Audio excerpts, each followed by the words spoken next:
It's called the Portuguese banknote case, which is actually named after the book written in the 1930s by a British civil servant called Cecil Kish. And it is by far the most definitive, I would say, and well-researched book on this particular subject. There was a rather more recent book in the 1960s, I think, from somebody called a journalist called Murray Ty Bloom, and there have been, I think, several books in Portugal in Portuguese all about this case. It's actually been televised in Portugal as well, though I haven't actually seen that. But it's quite a famous story.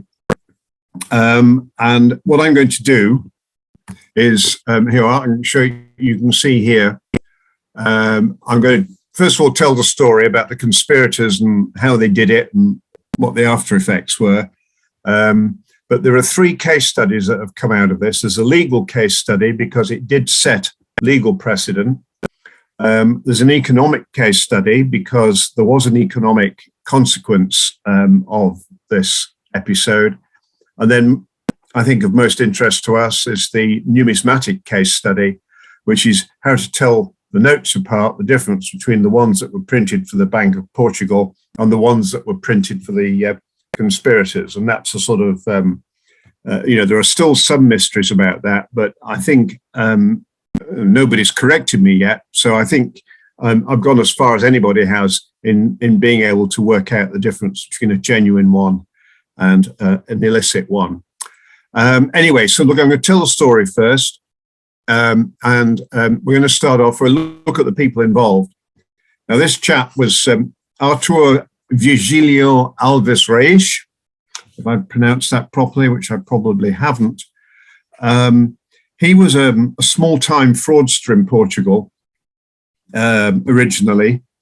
You're going back now to sort of the 1910s and that sort of period. But what he devised here was one of the most audacious financial crimes certainly in banknote history. Yeah, unsettled, I would put it no stronger than that, unsettled the Portuguese economy, and arguably, and it isn't, these things can be debated forever, but arguably hastened the arrival of the Salazar dictatorship in Portugal. Politically, it was already very unstable, and this created further instability. So, the monarchy was brought down in Portugal in 1910, and then between 1910 and 1926, at the time of all this happened, they'd had 9 different presidents who had appointed 45 different ministers. They're all coming and going all the time. There have been 25 uprisings, 3 short-lived dictatorships, and no fewer, in just the period 1920 to 1925, no fewer than 325 bombing incidents. So there was obviously a lot of civil turmoil in Portugal during that period. So that was what he was born into. He was born in 1896. Age 20, he goes off to Angola, which was a Portuguese colony in those days. He already started forging, and he'd forged a qualification for himself in engineering and, incidentally, in geology, geometry, physics, metallurgy, electrical engineering, paleography, I'm not quite sure what that is, and pure mathematics. And all of this was from the Polytechnic University of Oxford, which of course didn't exist. And he had all that notarized rather. And, on the back of that, got himself a decent job out there. He joined one of the railway companies and seems to have done quite well because, he knew enough about engineering to be able to, do a job properly. Now, he came back to Lisbon in 1922. He gained control of one of the Angolan railway companies because he discovered that this company had more in it cash reserves than the shares were actually worth. So he bought the shares with checks drawn on a bank in New York. And in those days, of course, would take literally a week or so for those checks to clear, and gain control of the company on the Portuguese stock market, and then use the cash in the company to honor those checks, which was basically theft. So it's quite an interesting start to his career. He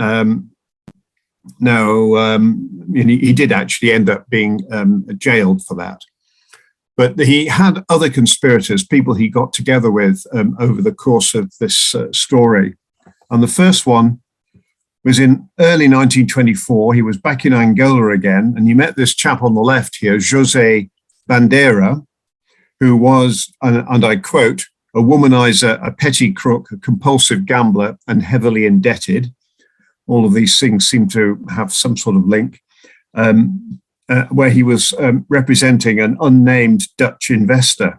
I think we might know who that turns out to be.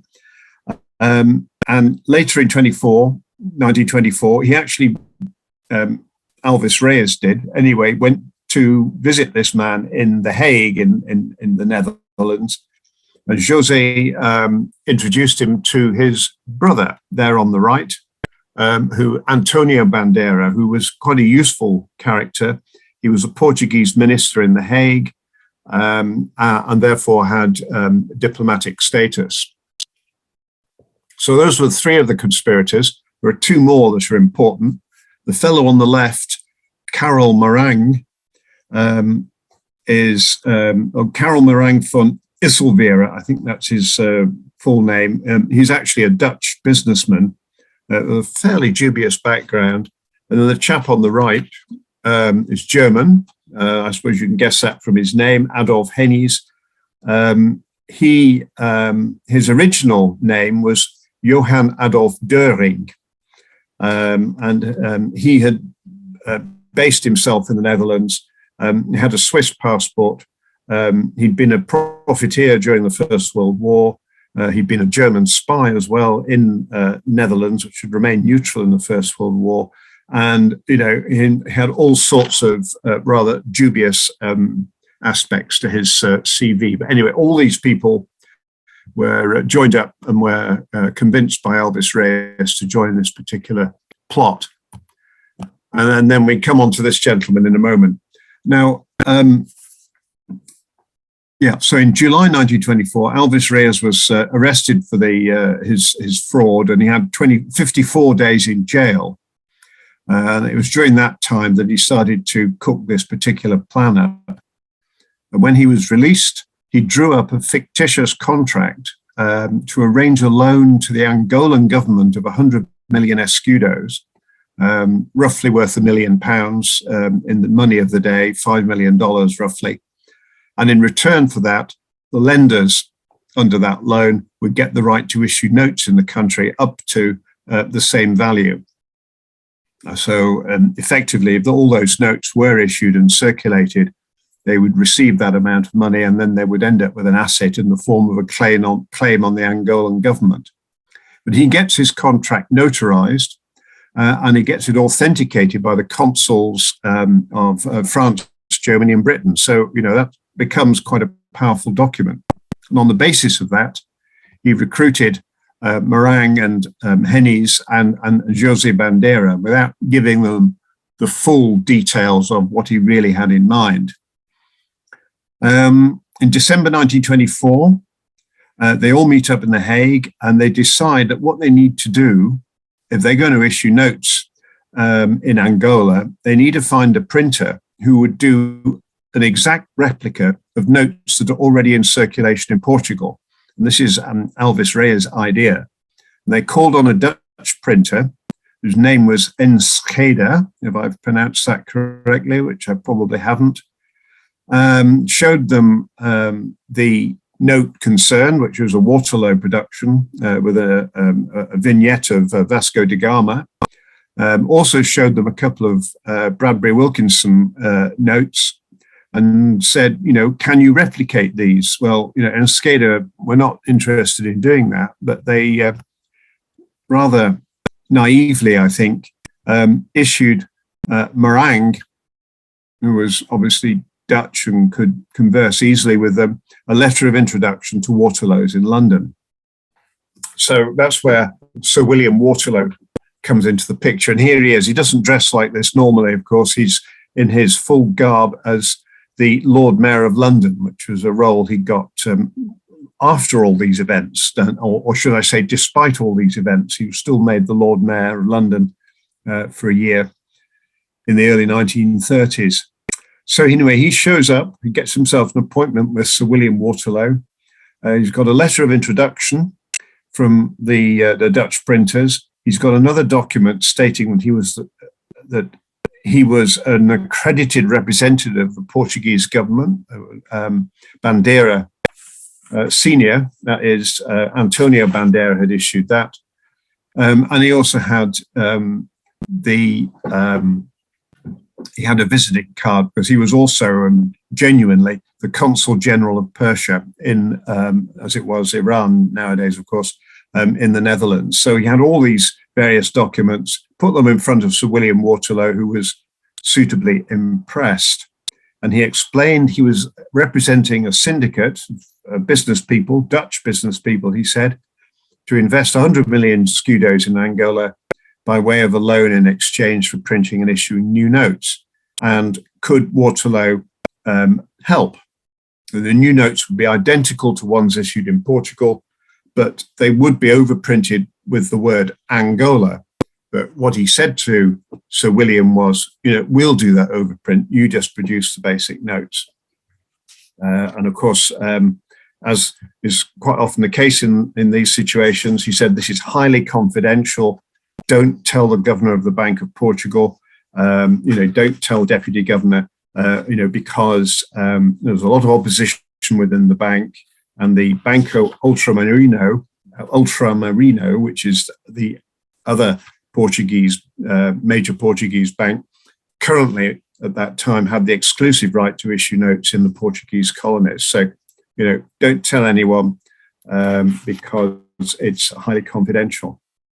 But unfortunately, Meringue produced the wrong notes. He produced Bradbury Wilkinson notes. And of course, Waterloo said, well, we can't do anything with those. But, very helpfully said, well, look, here's one of my Vasco da Gama notes. We could do that one because we've already been printing them. So that was the agreement. But Waterloo said, well, we can only proceed with this if the printing was authorized directly by the Bank of Portugal, who were the owners of the printing plates, which is the normal practice. So Meringue goes off and then comes back again on the 17th of December, 1924. And he produces new documents, a notarized contract between the government of Angola and Alves Reis, entrusting him to produce a new Angolan currency, and specifying that he has the authority to have notes for 500 escudos, 1,000 escudos printed, up to a total of 100 million escudos.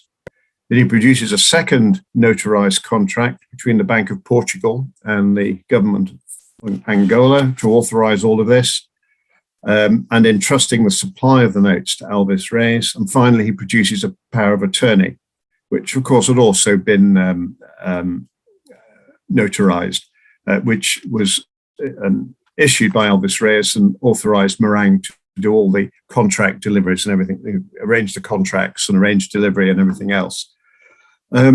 It's interesting because Alves Reis, who really was the mastermind, if you like, behind all this, never met Sir William Waterloo face to face.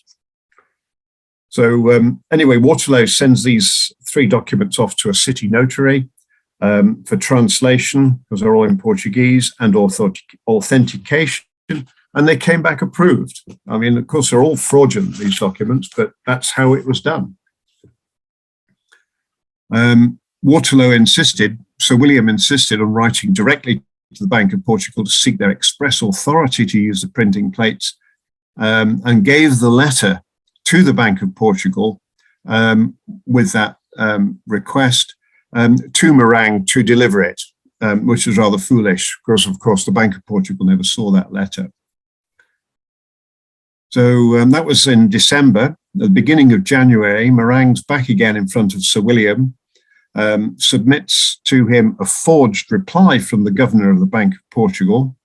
Because if nothing else, it turns out Alves Reis is really quite, pretty good at forging all these sort of documents and getting the signatures right and getting them notarized and all that sort of thing. So he submits that, and the agreement is now signed for Sir William to deliver 200,000 notes of 500 escudos each, which is obviously equal to 100 million escudos, and the cost for the printing would be £1,500. Didn't need new plates at that stage, and so it was just literally the printing cost was the only bill. Now, Waterloo, just to be on the safe side, or so he thought, writes a letter directly to the governor of the Bank of Portugal to acknowledge, this correspondence and the agreement. But of course, that was also never received. So even though he sent it direct, it somehow got intercepted, or it got lost in the post, or something. The suspicion is that Alves Reis had somebody inside the Bank of Portugal who grabbed the letter when it arrived and made sure it didn't reach the governor. Alves Reis had worked out all the numbering and signature sequences on the notes that were already in circulation. He reckoned he'd worked it out anyway, and it was quite a complex pattern. And he asked Waterloo to print exactly notes that exactly matched those. But even though he gave that order, he assumed that the prefix sequence that was already in use would continue. But no, it didn't. And so quite a lot of these 200,000 notes, when they were delivered, 90,000 of them turned out to have prefixes which had not been issued legitimately by the Bank of Portugal. So those are ones that, today we've got the information. You can identify those immediately, but they were never issued, although some have survived. It was also found out during this process there were 8 different signatures, or 8 different signature combinations on the genuine notes, and Alves Reis had got one of these signatures wrong, and Waterloo corrected him and said, no, I think you need this one, not that one. So, Waterloo, he wasn't complicit, he was just incredibly naive, but he did actually help the conspirators rather than, he obviously had zero suspicions that there was anything dodgy about any of this, and actually helped these people to get their conspiracy through the system. So the first notes were printed and delivered in February 1925. They were delivered in suitcases, according to the instructions that Waterloo received, to Morang at the Ritz in London. And he took them from there to The Hague as diplomatic baggage. Obviously, as a consul general of Persia, he had diplomatic status as well. And then they went by train from The Hague to Portugal. And by the middle of Feb, they got the first ones into circulation. Alves Reis obviously got hold of these notes when they arrived. And how did they get them into circulation? Well, there were 2 principal ways. They used black market currency dealers, more of them in Porto than in Lisbon itself, because Porto was an international trading centre, did a lot of international trade literally through the port, wine exports and that sort of thing. So there were a lot of these sort of dealers around anyway. And he also used middlemen, and these middlemen got a 2% commission, and their job was to just actually get these things out into circulation. And he also opened bank accounts, a whole range of banks in Porto and Lisbon, elsewhere. Some suspicions were raised, but one of the notes was shown to the Bank of Portugal, and they said, oh yeah, that's definitely genuine.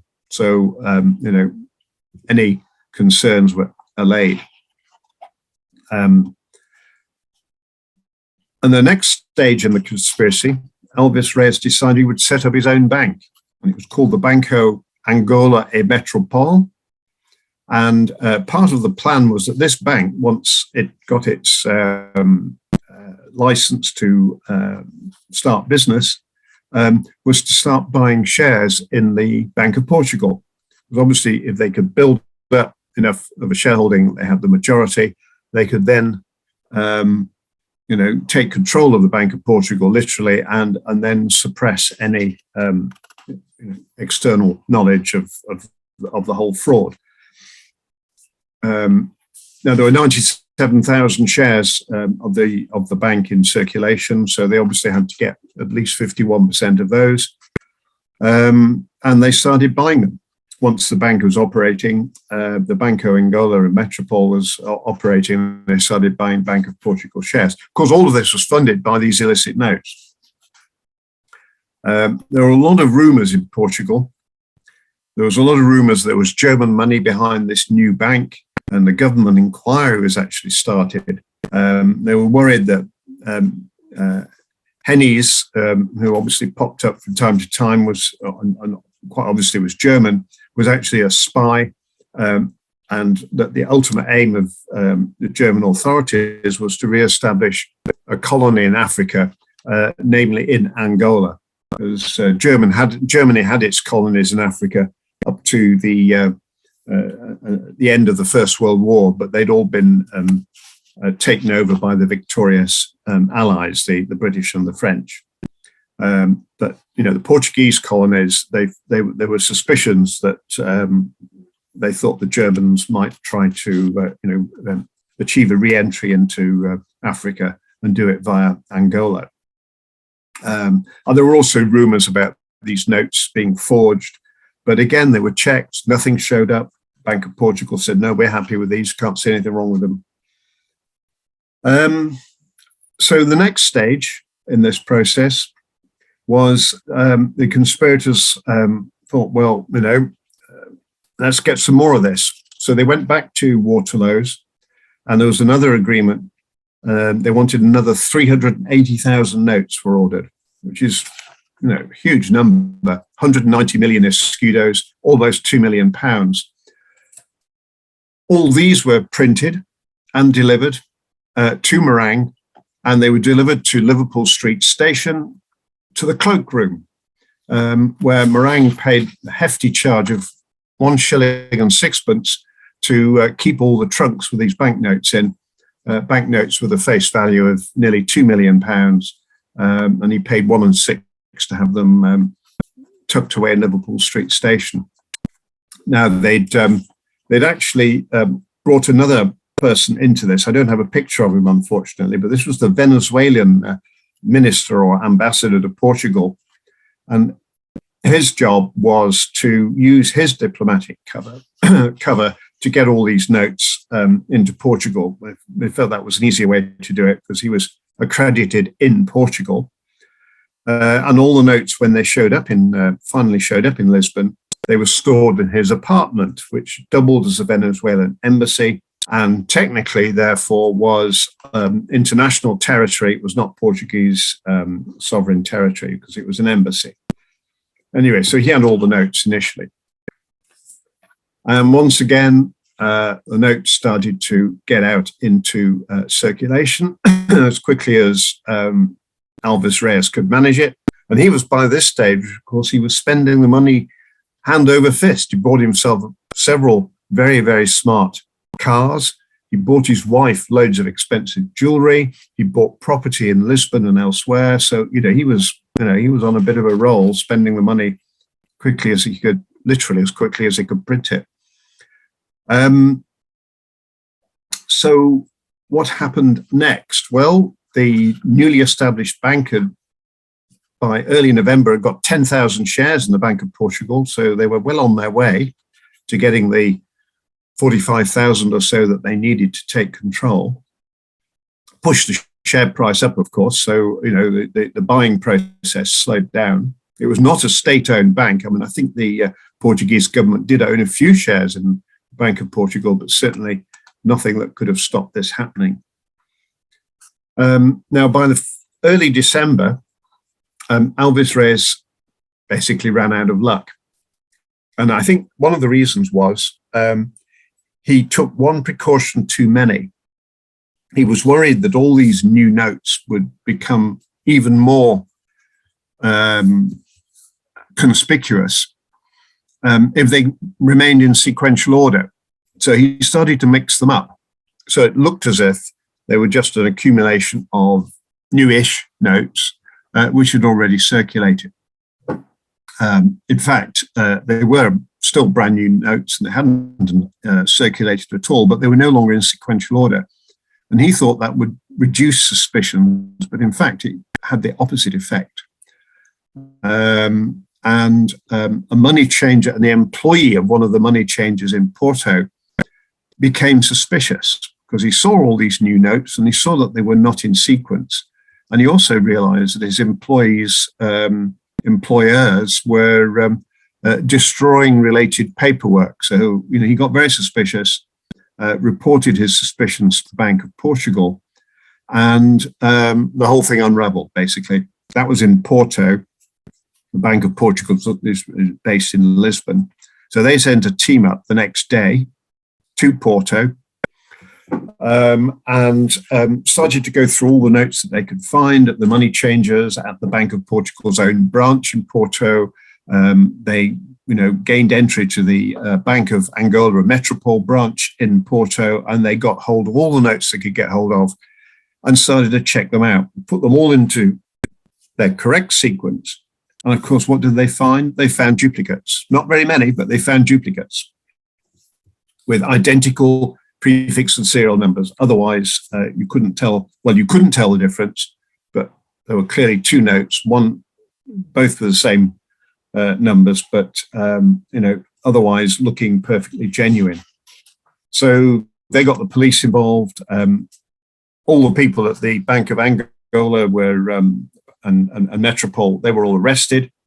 The suspicions went everywhere. They started having their own employees arrested too, and they had no idea at this point how it could be that somebody could produce these perfect copies and put them into circulation. The next day, Elvis Reyes, who'd just been out to Angola, arrived back on a ship in Lisbon. He was arrested. Hennes was with him, but he managed to avoid arrest and carried on back to Germany and sort of out of reach of the Portuguese authorities. And the Bank of Portugal board had a meeting. So what are we going to do about this? Can't tell the difference between all these different notes. We're going to have to withdraw all of them. And so the next day, which was the Monday, they put out a notice of withdrawal and said, if you've got any of these notes, bring them into the Bank of Portugal and we'll swap them. We'll exchange them for other legitimate Bank of Portugal notes. But if you've got more than 10,000 escudos worth of them, we want to know who you are, and we want as much, you need to explain yourself, basically. The Bank of Angola Metropole had its operations suspended. Everybody was arrested. And the Bank of Portugal sent a telegraph to Sir William Waterlow saying, Sir William, we have a problem. Well, the next thing that happened was this. All these people, this is basically a run on the Bank of Portugal. They're queuing literally around the block. And one assumes that all those people with the umbrellas there have got Bank of Portugal, Vasco da Gama notes, and they're bringing them in to get them exchanged. So an exchange process starts, and obviously the bank wants this to take place as quickly as possible. In the meantime, they follow through. The Venezuelan ambassador his flat was raided, which technically was a contravention of international law, but his flat was raided. They found 85,000 of these notes there. They were all seized. A whole, I think, 4 trunk loads of these notes were seized in Holland. So they'd made it from London to The Hague, but not to Portugal. They were seized. And more of these notes were at the Bank of Angola Metropole, and they were seized as well. So quite a lot of them never got issued. And so Sir William decides, well, he's going to have to go out. So he leads a team of experts from Waterloo's. They all come out to Lisbon to try and find out what the hell's going on.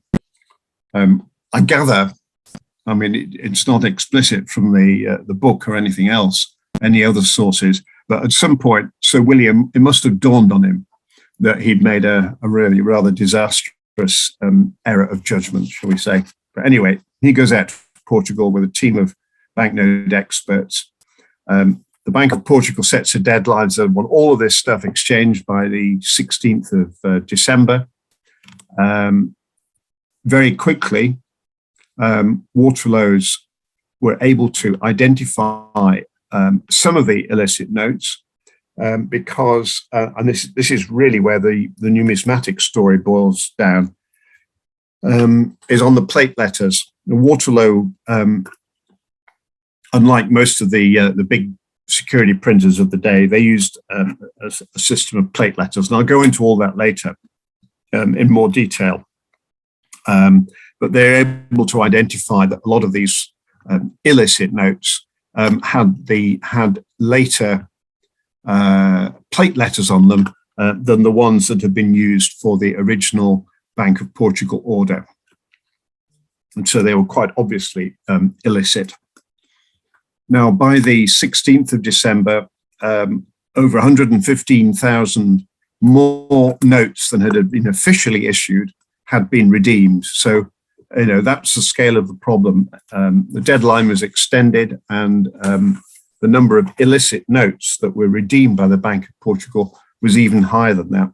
I think the final figure of notes redeemed that were illicit was over 200,000. So we'll go into all that later as well. So the Waterloo team say that they can only, they can't identify the difference between legitimate and illicit notes if they've got the first set of plate letters on them, because there was literally no difference. So Waterloo's themselves were struggling. And incidentally, obviously a lot of duplicate notes, because all of the ones that Alves Reyes had put into circulation had identical numbers to legitimate notes, but they also found triplicates, and they found 77 sets of triplicate notes. That is where the duplication had been done twice on the same using the same prefix and serial numbers. Only one of these triplicate sets has actually survived, as far as I know, and I'll show you a picture of that in due course. So Morang was arrested in The Hague. The Bank of Portugal files claims against the Bank of Angola for compensation for its losses. Morang was arrested in January. It took all year, but by December he'd been found guilty of possession of stolen property, and he got 11 months in jail. And interestingly, when he was released, he moved to Belgium.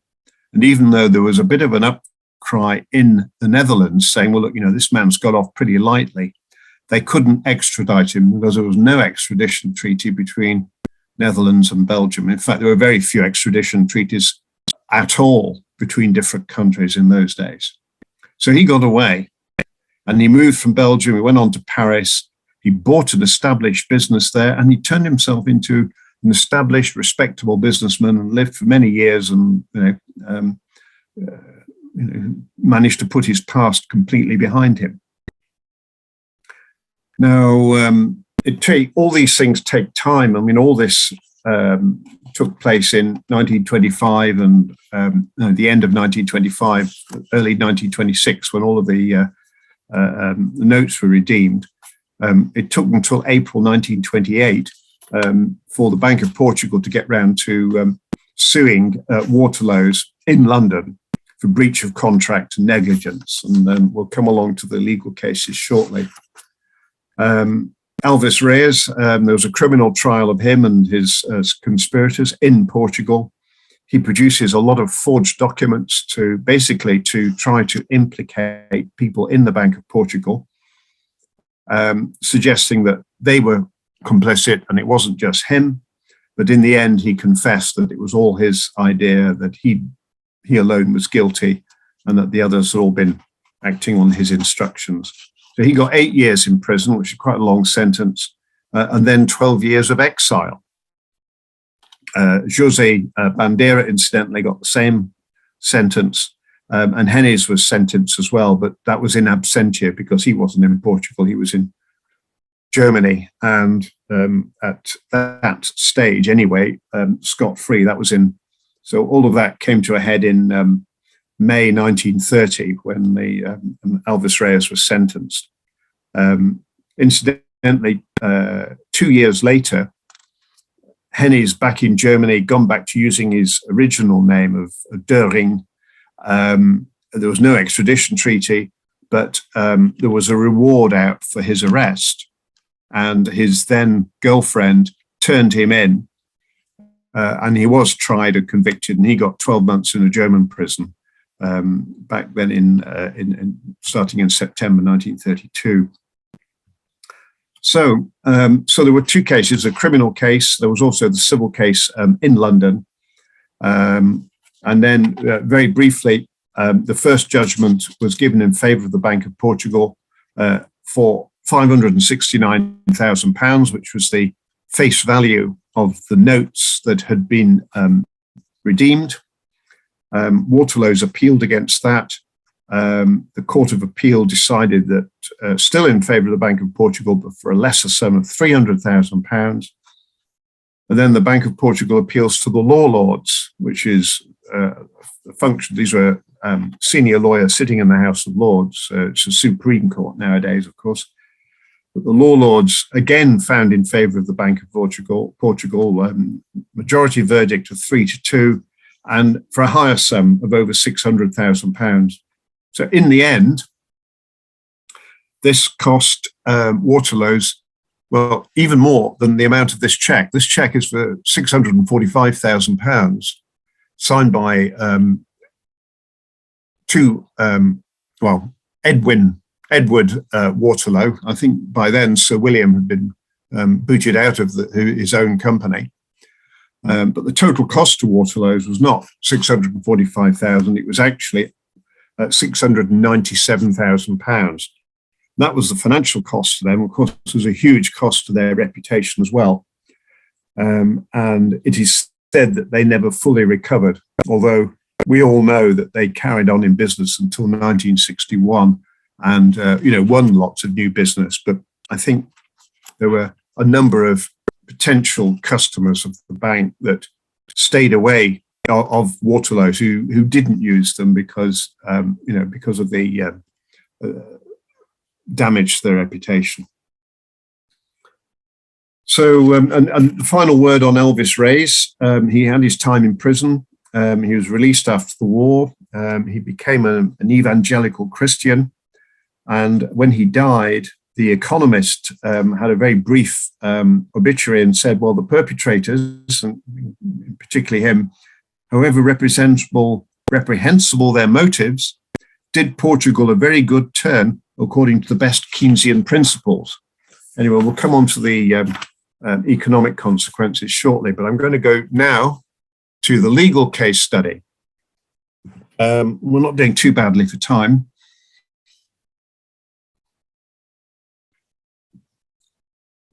So now I'm talking here not about the criminal case in Portugal, but the civil case in London.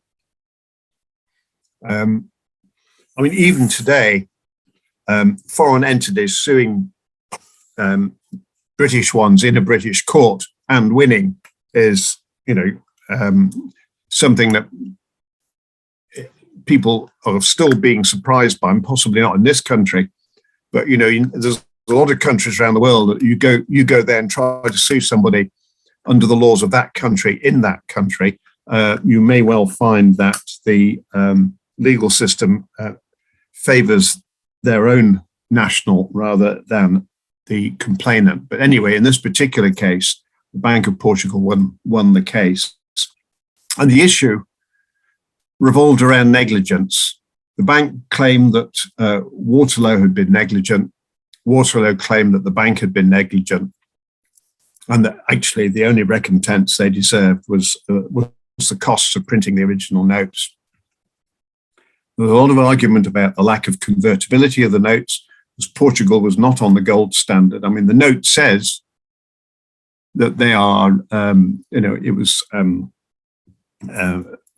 implied that they were backed by gold, but they were not. It was a fiat currency in the technical jargon. The Portuguese currency at that time was not backed, or certainly not fully backed by gold. And so, new notes were being issued all the time at the government's behest. They would actually be able to say to the Bank of Portugal, well, I think, boost the money supply, issue some more notes, and the Bank of Portugal would do as they were told. But in this particular case, the turning point in a legal sense was that the illicit notes had all been redeemed for new ones. And so, was there really a loss at all? And the answer was yes, because the people who had handed in the illicit notes and then got a new genuine note of a different type in exchange, the Bank of Portugal had done that, and they had no value received, and therefore there were real losses incurred, because people were handing in worthless bits of paper and going away with a valuable piece of paper. So that ultimately is what the civil case turned on, that the Bank of Portugal had really lost all of the face value of the illicit notes. And that was how the judgment came about. And so inconvertibility, the fact that the currency was not on the gold standard, and the value of the Portuguese currency fluctuated in the markets, et cetera, that was deemed to be had nothing to do with this particular case. So that was the legal case study, but it was, there was an intense argument about whether there had been real losses or not, and it went on for months. Lawyers clocking up, no doubt, attractive fees in the meantime. So that was a legal case study, and now the economic case study. Because if you think about it, all this new money going into circulation boosted money supply, and so the face value of all the illicit notes issued was roughly 0.88%, so less than 1% of Portuguese GDP in 1925. That's a little bit of estimates involved there, but I'm taking this from an economic case study written by an economist. But it was nearly 6% of the note circulation. So actually the note circulation was boosted considerably. The question is, if you put a lot of new money into circulation like that, does it create inflation? Or did it just help fend off imminent deflation and recession? Because after all, the Portuguese economy was not in great shape at that time anyway.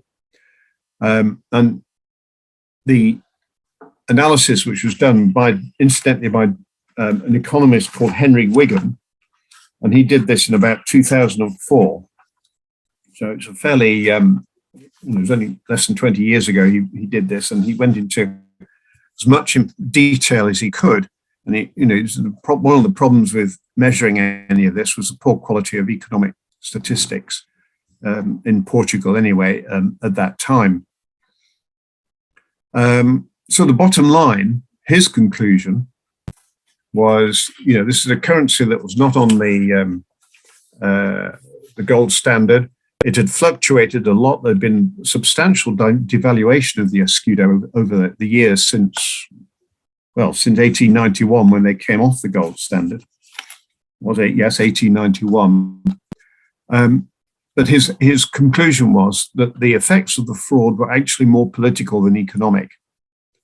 That there was a significant loss of confidence in an already shaky regime. And then it made it more difficult for that regime to borrow money on the international capital markets, which it had been doing.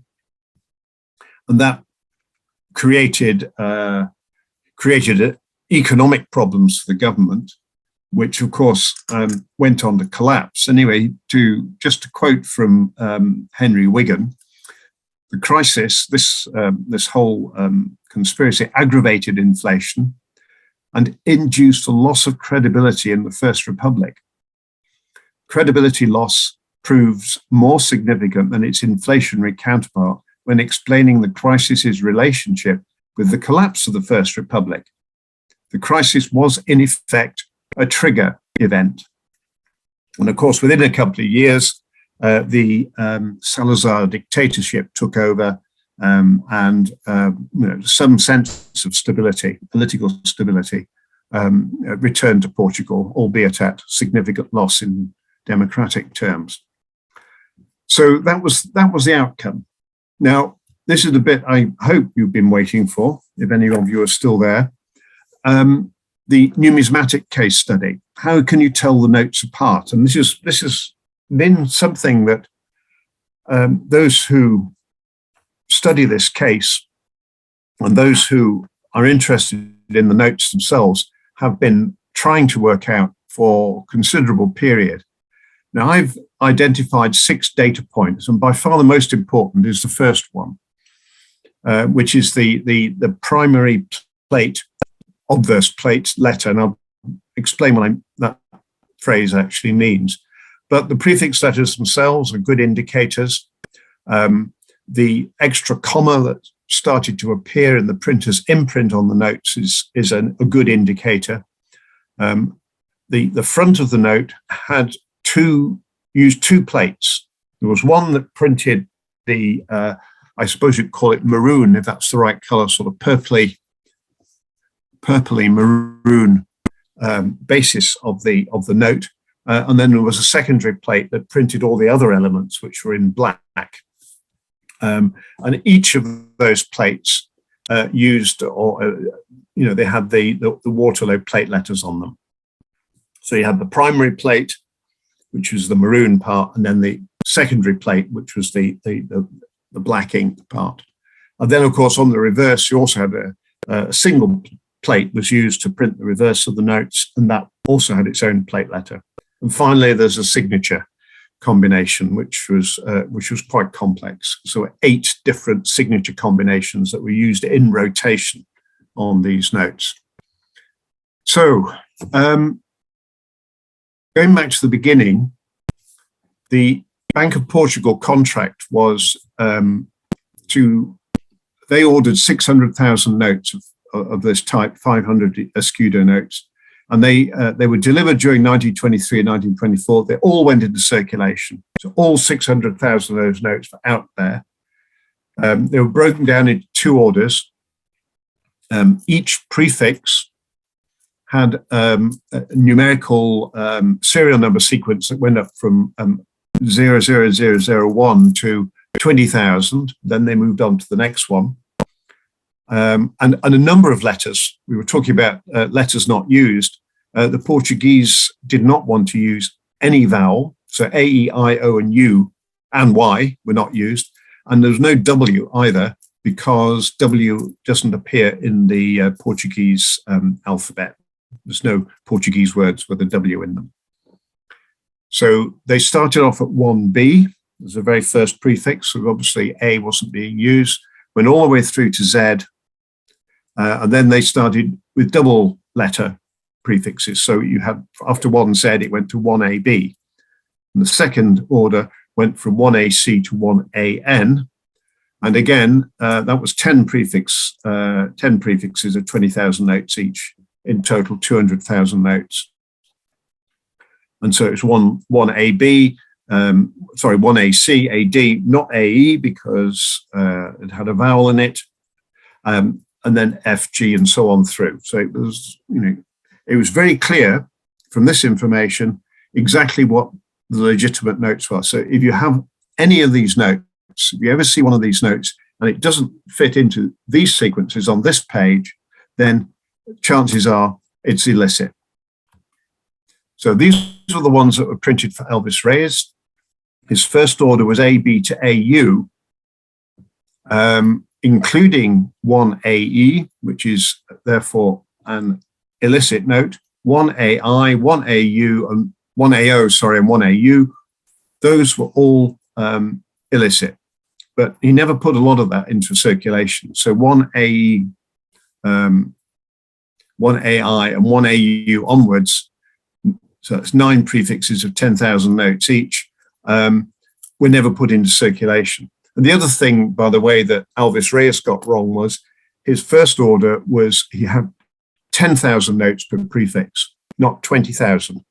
So therefore, you can further narrow it down, because any note that's has a serial number 10,001 to 20,000, at least for these prefixes, would therefore be, it would have been a legitimate note, because none of those were printed for Alvis Reyes. So again, there's another conclusion that we can draw there.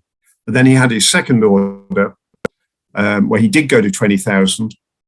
19 prefixes were used, 380,000 notes, but the estimate is only, less than a third of those were actually put into circulation before the scam was discovered. So the figures that I got from the Cecil Kish book were that 107,550 notes from the second order were issued. The rest of them never made it into circulation and are presumed destroyed. And as you can see there, they used the original prefix combinations, and so they did match the original order that went to the Bank of Portugal. However, now I'll come on to that, because you then have to start looking at the plate letters on the notes. This is the note, and I think there's somebody online who will recognize this note, because I think he might own it. This is the note itself. As you can see, you've got this sort of, I call it maroon. I suppose you could call it purple rather than maroon, or mulberry. My wife says I'm colorblind. I don't think I'm colorblind, but I'm never quite sure what shade of ink that is. But anyway, that's the main plate. And all that's printed in black there is the secondary plate. And as you can see, it's a lovely note. It's a beautiful, beautiful design. You've got Vasco da Gama down there in his the vignette of him. He was, of course, one of the early, most successful Portuguese explorers, and with tiny vessels, they went off and went all the way down the African coast, went up the other side of Africa, the eastern side, and made it all the way to India in these tiny boats. And those are, I think there was a fleet of 3 of them, and there they are. You can see them in the picture. This note, you will have deduced already from what I've told you, is illicit, because its prefix is AI, and AI was never issued by the Bank of Portugal. And it's also, incidentally, in top condition, because it obviously it was never issued, it was never circulated. Alvis Reyes never put this into circulation.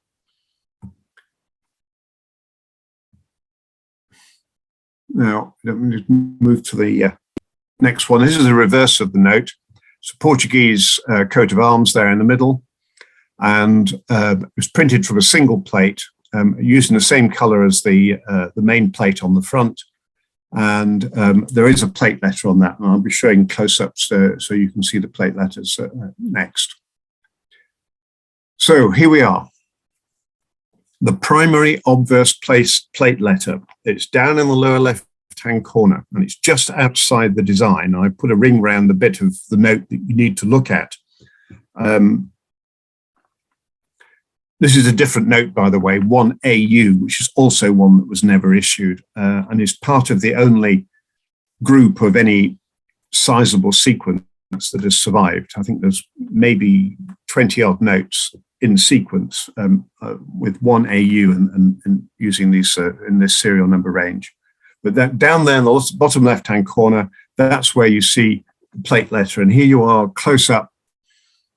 You've got plate letter A on the top left there. You've got plate letter D on the lower left. And on the right, you've got plate letter M for mother, and then N for nobody on the lower right. Now, this is where we start to get into the detail. Most, but not all, notes with the prefix letter A and A through to H, A, B, C, D, E, F, G, H, most of those were legitimate, but not all of them. Whereas if you have a plate letter in that lower left-hand corner that is the letter I, or J, K, L, M, N, O, P, those are definitely illicit. And that is because partway through the illicit orders placed by Alvis Reyes, Waterloo decided that the original plates were beginning to wear out. So they produced new plates and gave them new plate letter designations. And so, which of course was something that the Bank of Portugal had no idea about. And nobody else would have had any idea about it. And it only became relevant when this crisis blew up. So that's the first and most important indicator. If you've got A to H, you're probably dealing with a legitimate one, but not absolutely definitely. Have to move on to another level of scrutiny. But if you've got a note with I to P, anywhere between I through to P, there's a plate letter, you're definitely dealing with an illicit note that was printed for Alvis Reyes.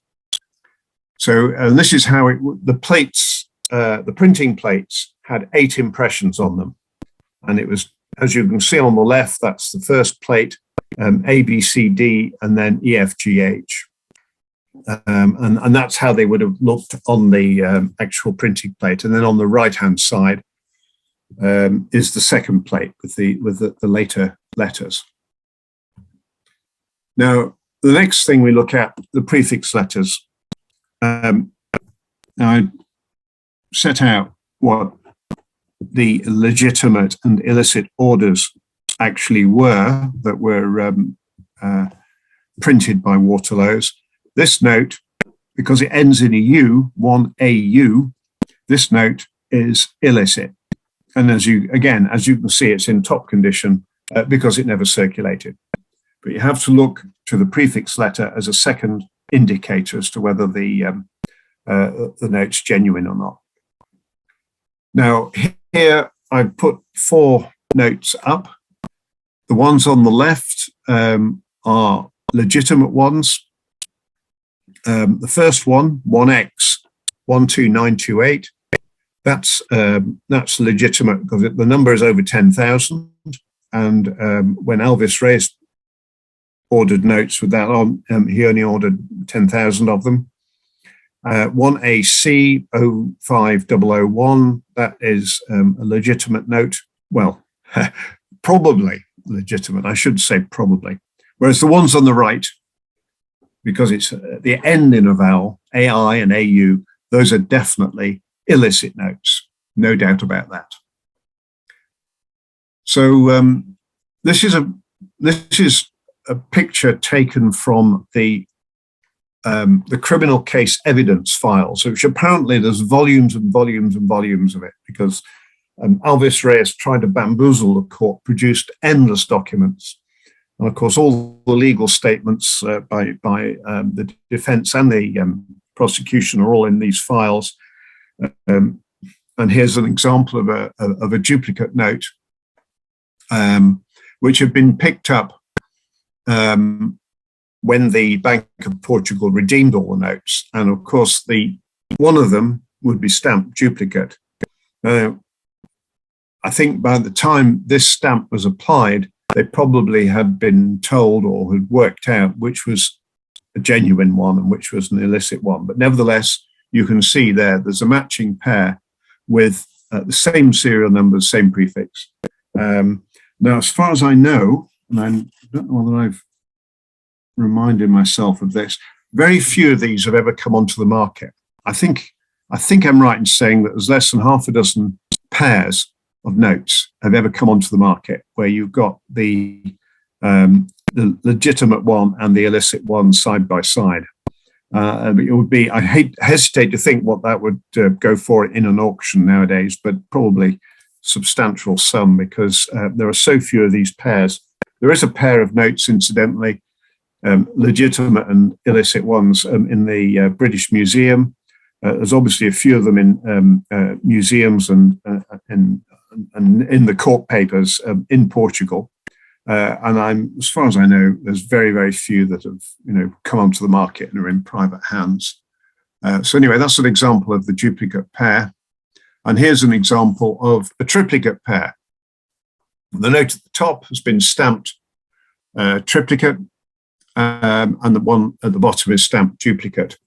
All three of them have got cancellation holes, because obviously that had been they had been withdrawn, and that was when the Bank of Portugal was processing all these things. That's how they would cancel them. And these again appeared in the court papers, the criminal court papers in Lisbon. But it's the only picture I've seen of three notes with the same number. Unfortunately, the images are not clear enough that you can't tell what the plate letters are, because that would be really very interesting, but you can't tell from those images. Now, there's another reference point, which is an extra comma appeared in the printer's imprint, and it's down here at the center at the front, as I put a ring around it, and here's a close-up.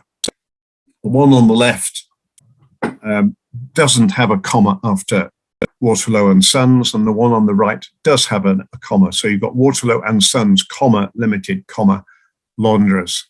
And that appeared on all of the plate letters from I to P, but also on plate H. And that's a little interesting quirk, because when the original plates were produced, the master plate with from which the original orders were printed, those with plate letters A to G didn't have the extra comma, but all the notes with a plate letter of H had the extra comma, and that extra comma was retained when they produced the second master plate.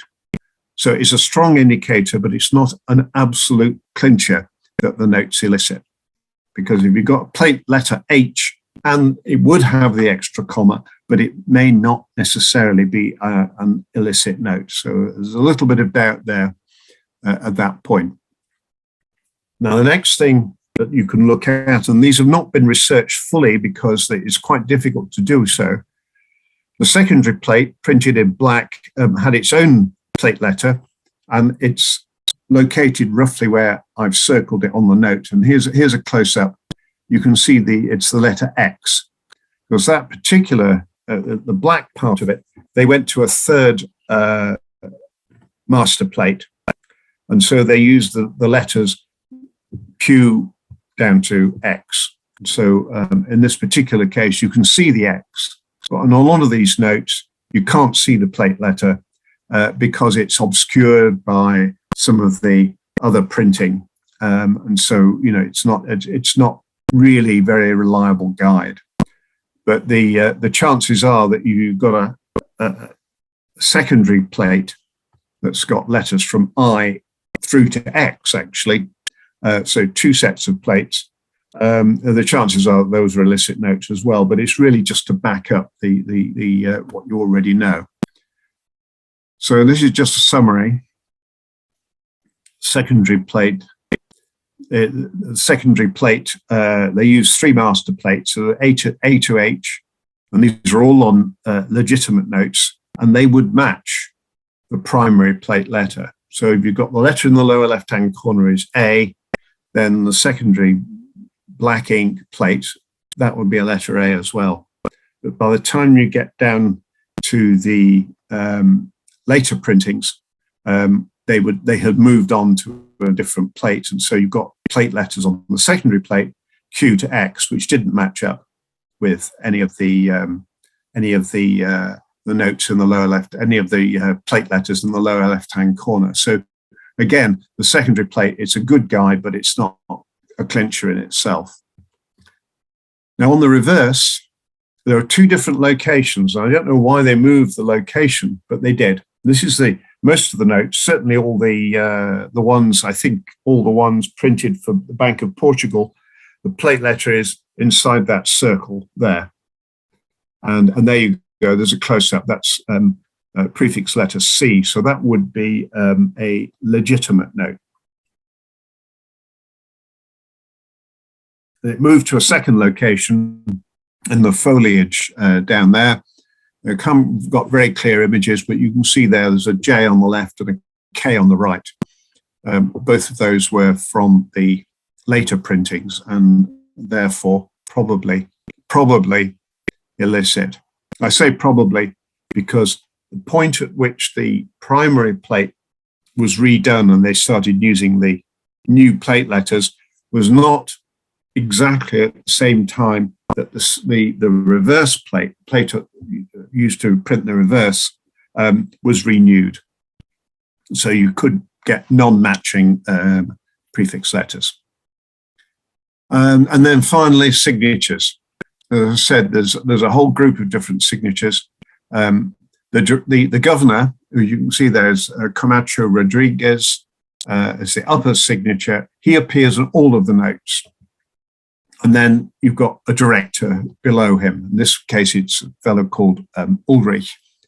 And there are 8 different signatures, and they change them every 20,000 notes. They would change the signature.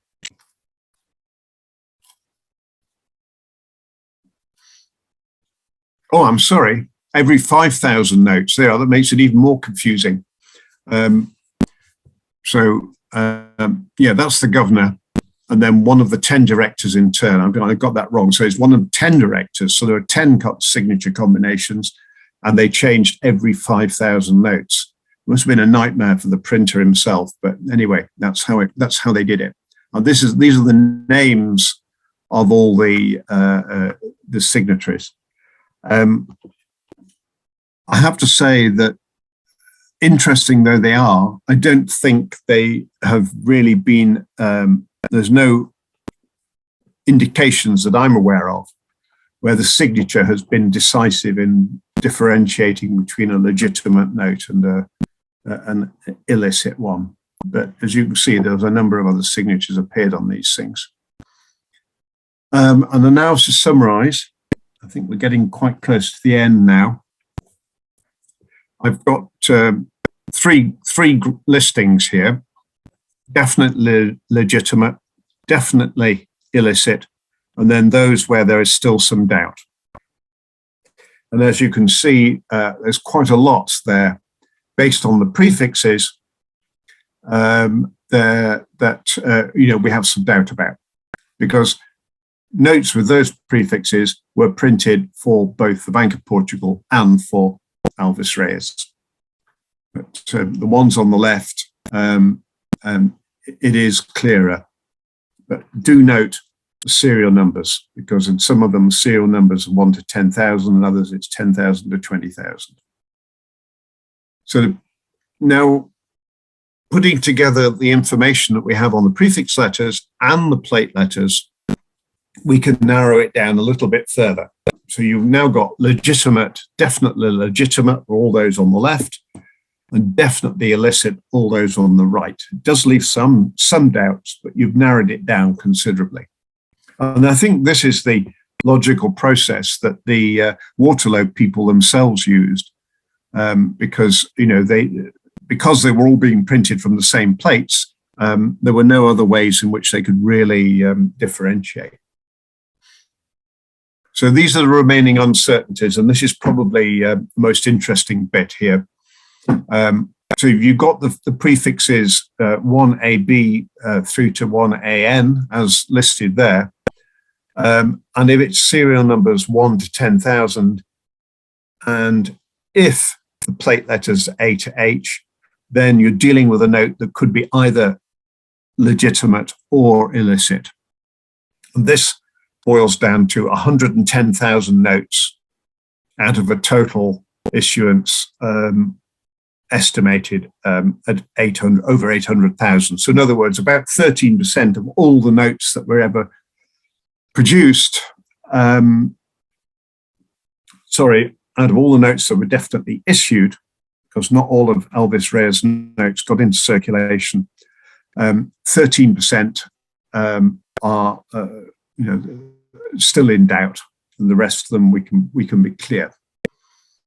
And that's just a schematic which shows the left-hand columns. You've got the primary obverse plate, so those are the most important plate letter indications, A to H and then I to P.